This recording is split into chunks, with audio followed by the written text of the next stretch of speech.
अरे कमर में पीर झरा झर उठे राजा, कमर से पीर झरा झर उठे राजा।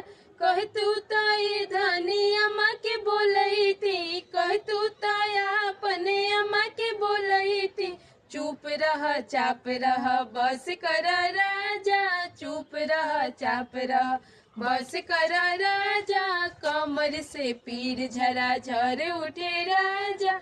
आमा जी आई है 3 किलो खई है, आमा जी आई है 3 किलो खई है।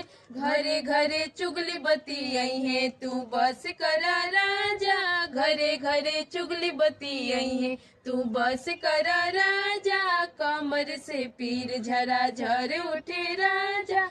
कह तू ताई धानी मम्मी के बोलई थी, कह तू ता हरे मम्मी के बोलई थी।